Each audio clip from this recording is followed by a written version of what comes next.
Ayan mga kapugi, natapos na po natin yung dito sa ground side ng ating grounding system na ginawa.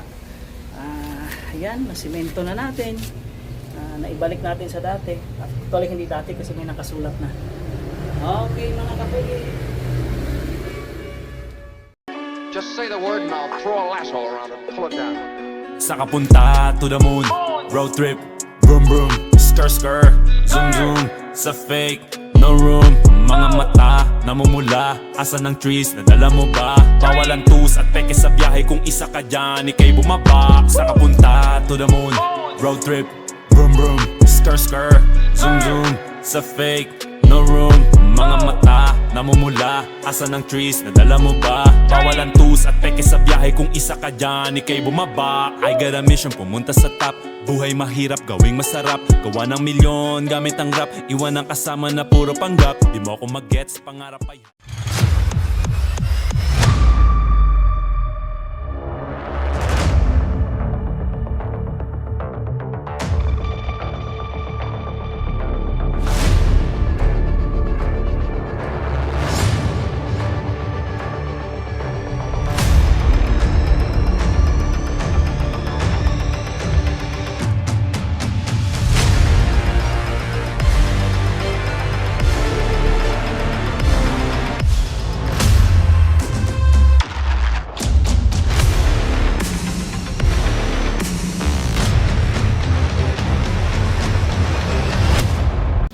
Guys, ito po yung mga item na gagamitin natin sa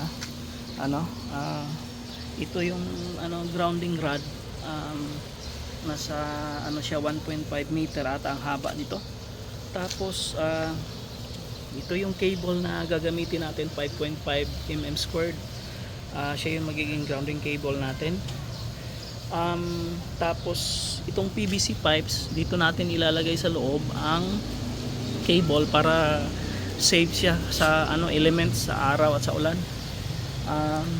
Samantalang itong part na to dito, ito yung lock para doon sa cable natin para ma-secure talaga siya na may connection. Meron tayong hagdanan na portable. Tapos meron tayong mini flamethrower just in case na kailangan nating i-bend yung PVC pipe. Samantalang ito yung grinder natin para pag-cut doon sa semento para maibaon natin yung PVC pipe para malinis siya tingnan. Ito yung niya, ito yung cutting disc para sa semento. And then itatry din natin itong bago nating laruan, Inco na hammer drill. Tingnan natin siya sa loob kung yan, napakalinis pa. Wala pa, hindi pa na try to, virgin pa to. So dito natin siya masusubukan kung talagang siya okay siyang gamitin. Okay guys.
So guys, titesting natin.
Mga kapogi, sisimulan na nating ibaon itong ano sa lupa, itong grounding rod. Ayan, nakaabang na siya. Binuhusan na rin natin ng tubig para ano lumambot siya at dire-diretso yung pagbaon natin. Gagamitan natin siya nung ano, nung hammer drill natin. Yan, nakaabang na. Para lang makuha yung sukat. Sige, tuloy tayo.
natin. Bali, itong cable, ilalak na lang natin dito, tapos balutin na natin ng rubberized tape. Ayan, medyo malinis. Tingin ko malinis naman yung pagkagawa natin. Ayan, hanggang ano na yan, hanggang sa fourth floor na yan. Ayan, yan, hanggang sa taas na po yan. Safe na pong ano natin, safe na po yung grounding cable natin, hindi na siya basta-bastang maiinitan.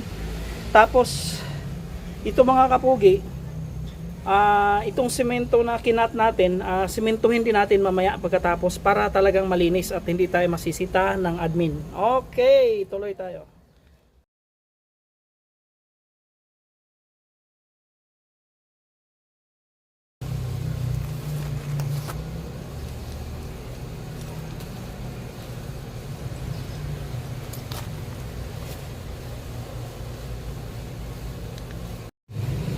Kaya mga pugi, ano na, mahigpit na yung tornilyo. Babalutin na natin siya ngayon ng rubberized tape. Okay.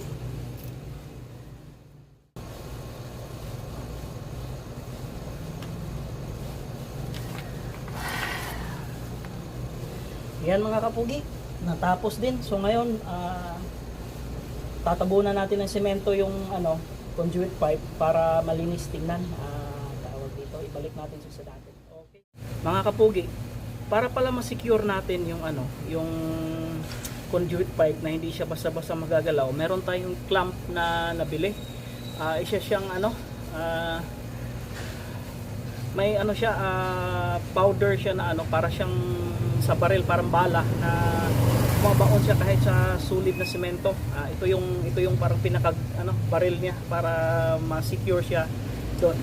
Subaybayan nyo kung paano kong gamitin. Okay.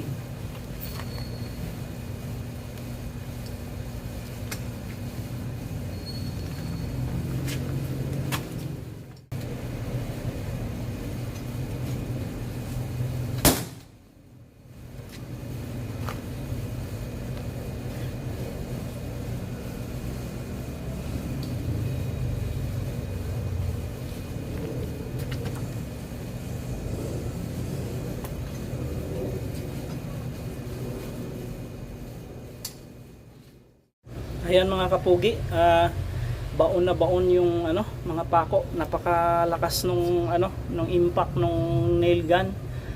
Literal talaga siya na nail gun, bumaon talaga siya sa semento. Ngayon, sisimentohin na natin yung lilinisin natin yung area para naman magmukhang professional yung trabaho. Ayan mga kapugi.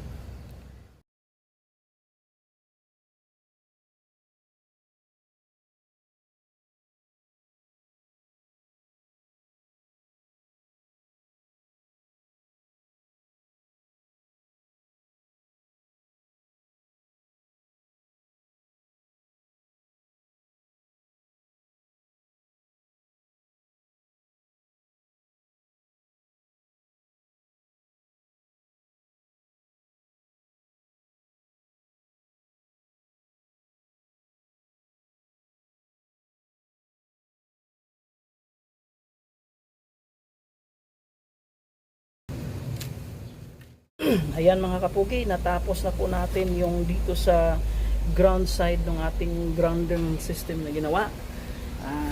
Ayan, nasimento na natin. Naibalik natin sa dati. Actually hindi dati kasi may nakasulat na. Okay mga kapugi.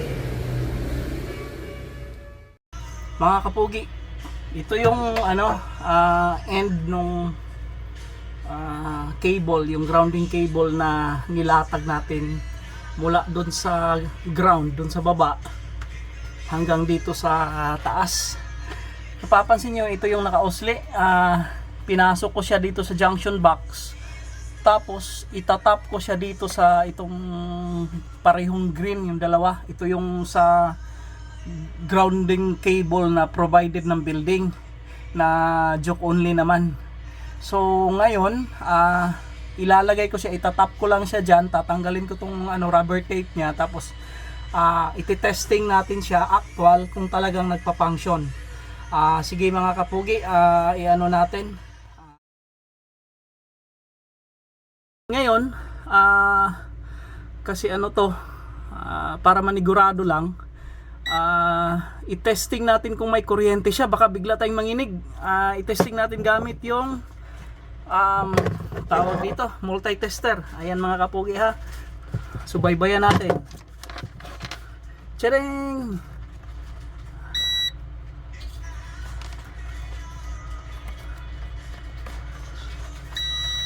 Ayan mga kapugi, continuity lang ang meron, wala siyang kuryente, so safe natin siyang hawakan. Okay mga kapugi. Yan na lang natin siya ngayon ng rubberized tape. Mga kapugi, for information lang, para doon sa mga kagaya kong DIYers lang din, lalo na doon sa mga nagsisimula pa. Ang itong grounding cable, normally wala talagang dapat wala siyang kuryente na dumadaloy kasi siya yung last line of defense just in case magkaroon ng leakage doon sa equipment. Pag yung isang equipment ay nagkaroon ng short circuit o may nag-leak ng kuryente doon sa labas, yung grounding system ng equipment na yun automatic na magdi-deploy. Ibig sabihin dapat nakakonect yung equipment na yon sa isang yung talagang totoong grounding system na hindi lang yung basta lang display na may ground wire na nakalabas. So ito yung sinisigurado natin kasi nga ang pinoprotektahan natin dito is yung water heater. Nakakatakot siya kasi just in case dumalo yung kuryente dun sa tubig, yari yung naliligo. Okay mga kapugi, na natin siya. Takpan na natin.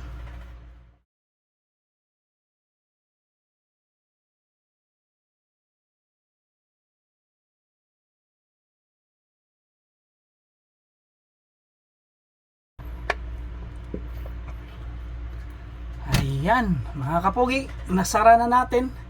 So ngayon lilipat tayo doon sa iti-test natin ngayon siya kung talagang umubra. Kung magti-trip yung mga circuit breakers pag sinort natin siya. Sige, lipat tayo doon sa may mga kapugi, sa may shower. Ito yung moment of truth. Iti-testing natin ngayon gamit itong heater kung talagang nag-function yung in-install natin na bagong grounding system. Yung provided kasi ng building, yung sa nabanggit ko na is hindi siya capable para i-trip itong dalawang circuit breakers. Ito is hindi circuit breaker, GFCI siya, isang outlet na protected para sa nag-leak na kuryente. At itong isa naman is isang RCB type. So ngayon tingnan natin sa actual kung talagang magti-trip. Caution, warning dun sa mga DIYers, yung mga hindi sanay. Tawag dito, itong gagawin ko ngayon, wag yung gayahin kasi isi-short ko, sasadyain kong isi-short yung linya ng ground papunta doon sa live para tingnan natin kung sakaling magti-trip or magpa-function itong safety tawag dito, isa-simulate natin kunwari merong nag-leak na kuryente sa initiate yung grounding system doon sa loob. Tapos tingnan natin kung mamamatay itong power, mawawala ang power nitong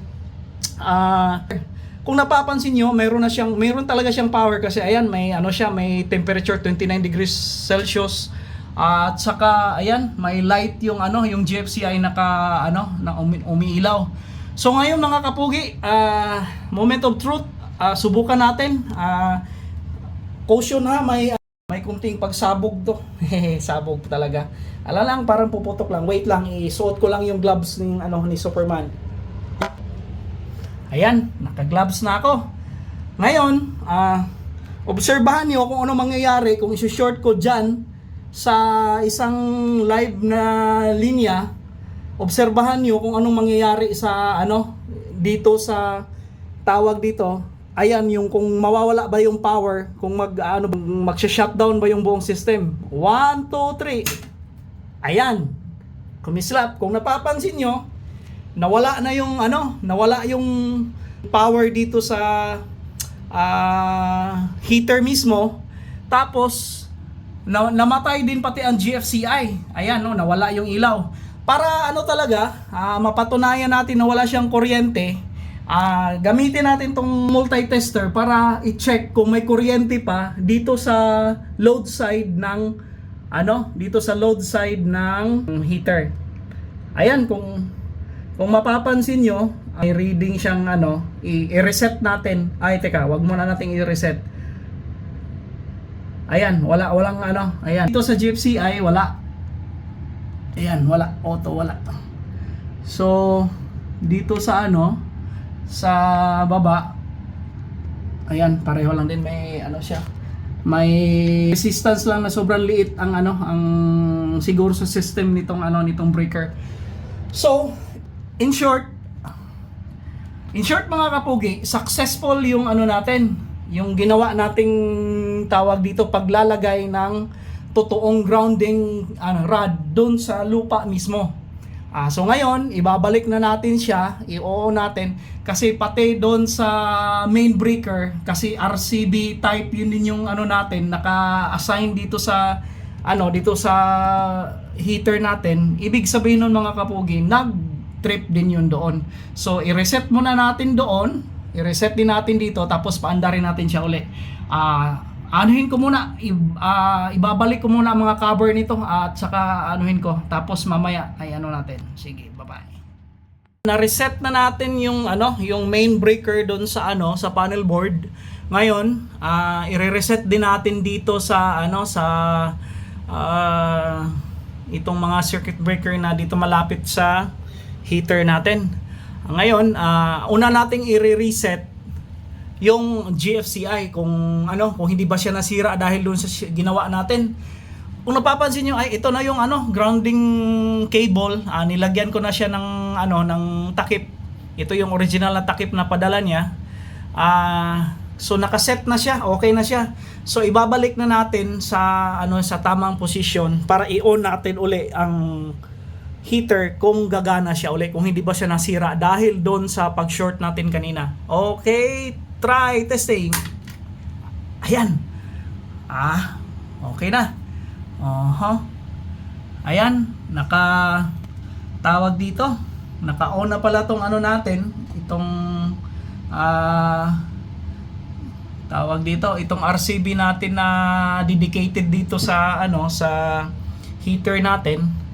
So, i-test natin kung nagpa-function pa siya. Ayan, pumipitik siya. Ito mayroon siyang pang-test na button. Kagaya nitong GFCI, may pang-test din. Sige nga, yung GFCI, i-test din natin kung gumagana. Ayan, namamatay siya. So, i-reset natin siya ngayon. Pindutin natin tong pula para magkaroon siya uli ng power. Ayan, may lumabas uli yung ilaw niya. Ngayon, si RCB naman, ang ating bago natin i-on tong itong switch niya, i-reset muna natin. Ito yung pipindutin natin. Ayan, pag na-reset yan, automatic, ayan, nagkaroon na ng power si heater. So, successful yung natin mga kapogi. Tawag dito. Ibabalik na natin tong cover niya. Teka muna. I-check muna natin kung tama yung reading ng kuryente na dumadaloy. Kung ano yung voltahe niya. Ayan. Kung makikita natin mga kapugi, ayan, 246 volts. So tama lang siya.